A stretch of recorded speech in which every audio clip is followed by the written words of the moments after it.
Você pode falar um pouquinho, assim, sobre por que você escolheu a psicologia? Eu acho que eu tenho uma teoria na minha cabeça que é por conta da minha família com questões meio desgraçadas, assim. Sei lá, o relacionamento dos meus pais era muito complicado e por acaso, desde cedo, eu queria me meter naquela história.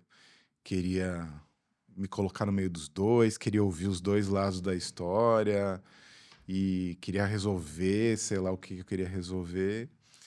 E eu acho que fui desenvolvendo esse interesse pelo motivo das pessoas fazerem o que fazem.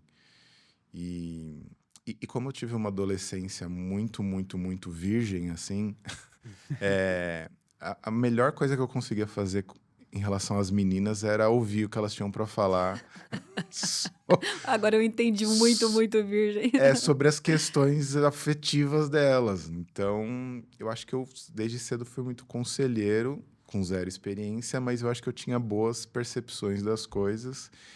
E acho que quando chegou na fase de escolher a profissão, apesar de não ter nenhuma referência na minha família, porque psicólogo, quando eu pelo menos fui fazer a formação, era uma coisa que raramente você via na TV. Eu lembro que tinha o Gaiarsa, que era um psiquiatra, né? Que às vezes falava naqueles programas tipo Ofélia. Eu tenho 42 anos, então são as referências que Uhum, eu uhum. tinha. Então, eu não sabia exatamente o que era. Mas eu achei, então acho que é isso. Se é uma pessoa que é calma, ouve as pessoas e aconselha, que era o que eu entendia que era, eu acho que eu posso fazer isso. E aí foi a minha escolha na época. Entendi. Já passa o creminho anti-idade aí, porque, poxa, 42 anos com essa roupagem, tá ótimo. Mas brincadeiras à parte, essa questão de ouvir as meninas nesse período é mais isso é mais legal, era positivo isso pra você? Ou tinha uma dor ali, não sei, porque tem alguns meninos que passam por uma fase na adolescência que quer ser o pegador, né. Então eu não sei se só ficar ouvindo era legal ou se tinha um sentimento: "Ah, eu não pego ninguém. Tá, mas então vamos conversar". Rolava isso? Acho que tinha as duas coisas, assim, não sei, hoje a gente tem internet à nossa disposição, então a gente consegue descobrir coisas sobre todos os universos que a gente Sim. queira descobrir. Quando era moleque, você não tinha como saber o que que uma menina pensava se não fosse perguntando pra ela. Então você não tinha como descobrir, não tinha fórum, não tinha nada. Então era a vida selvagem, você e as pessoas de verdade. E eu acho que eu queria entender, né? O meu desejo e minha admiração, frustrado, ficava no campo do bom. Já que eu não vou conseguir, não vou ficar com essa pessoa, então pelo menos eu quero saber quem ela é, o que que ela pensa, que era a minha abordagem de paquera, que não funcionava como uma Ah, então, tipo, paquera, você Uhum. não chegava a namorar, mas ficava naquela amizade de jamais. conselheiro, de ficar Não, total. perguntando. E aí o que que ia acontecendo? Eu ia entendendo os conflitos que elas tinham com os garotos com quem elas de fato ficavam, que não Ah, eu era eu, pensei que os conflitos era dentro de casa delas, assim, era com os outros com os boys. outros boys, e às Ah, vezes de dentro de passada. casa também. E aí a coisa ia avançando nessa direção. Então eu acabei tendo muitas amizades femininas. Diferente dos meus amigos Uhum. que ficavam entre homens sempre, eu tinha amizade com as meninas. Então eu tinha esse outro espaço de escuta. Tinha uma mágoa do tipo, por que não eu? Sou escolhido, mas depois de um tempo eu fui meio que me conformando que tá bom, mas isso me desenvolveu esse ouvido para as questões das mulheres, assim. Uhum, legal isso.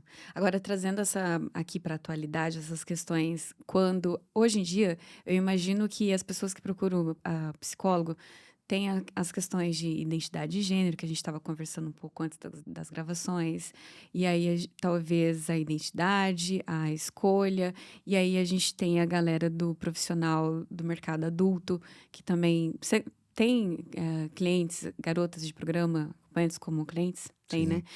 E eu sinto que tem a questão do racismo, que provavelmente muita gente procura para ajudar, lidar com essa questão.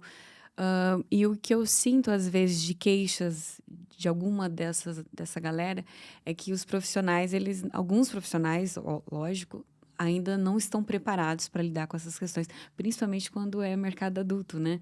Sim. Que é o nosso universo, que eu já ouvi diversas vezes de acompanhantes que não se sentiu confortável com o profissional para falar de questões sexuais. E aí você pode esclarecer melhor do que eu que a formação de psicologia é uma coisa e a de sexologia é outra. Uhum. Então, algumas vezes eu explico. É que a pessoa, ela não é uma especialidade dela, ela precisa Sim, ter aquilo no currículo para poder falar. sim. Como que é o seu olhar sobre isso e sua orientação para essa galera que precisa ir tratar um problema mais específico? A formação da psicologia, como toda formação, ela é meio ampla e genérica em algum nível, e ela te dá a base mínima.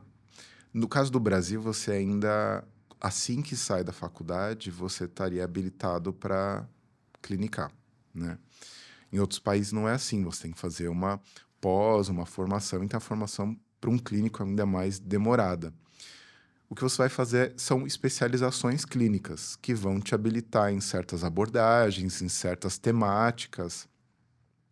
Mas quando eu me formei, essas questões ligadas à raça, gênero, orientação, elas não eram faladas assim quer dizer, tinha algum autor aqui ou outro ali que de repente falava sobre essas questões, mas não eram pautas que estavam frescas ali para as pessoas Sim. tratarem. Então, eu, como sempre fui curioso, e acho que eu não era preconceituoso, pelo menos não descarado, porque os nossos preconceitos, eles não são óbvios pra gente. Eu sempre fui muito curioso, então, a primeira vez que eu atendi uma pessoa homossexual, ou uma questão específica, por exemplo, de raça, às vezes pelo não conhecimento técnico daquilo, fazia com que eu tivesse uma abordagem muito. Eu ficava rendido positivamente, curioso, perguntando, entendendo. O que talvez fosse uma coisa ruim para a experiência da pessoa, que poderia ter já alguém mais preparado. Mas honestamente, eu não sei quem que era muito preparado sobre essas questões 20 anos atrás. Até porque hoje em dia que tá mais se falando da saúde mental, né? Antigamente as Sim, pessoas elas não davam sim. muita bola pra isso, né? Uhum. Isso era fazer terapia era uma coisa para louco. É, Então, isso tinha esse estigma. Hoje em dia parece que começou a ter uma ideia de, nossa, é um artigo de luxo. Nossa, que legal você faz. Nossa, meu terapeuta, seu terapeuta, não sei o que lá, todas as pessoas se compartilham isso. Mas quando eu comecei, as pessoas meio que iam para o psicólogo como iam procurar uma garota de programa, quase. Tipo, É como se fosse uma verdade. coisa secreta, inventava uma desculpa, tá? Falavam que iam no médico, inventavam 300 possibilidades para dizer isso. Então, a psicologia vem mudando em termos práticos em relação a isso. Mas a psicologia não é feita de psicologia, ela é feita de gente. Então, os profissionais não necessariamente se atualizam, entendem. Existem profissionais de todo tipo de orientação pessoal, política, e dependendo da visão de mundo que eles têm, a maneira com que eles encaram todas essas questões de gênero, sexualidade, às vezes vai passar pelo viés mais conservador, mais progressista dele, né?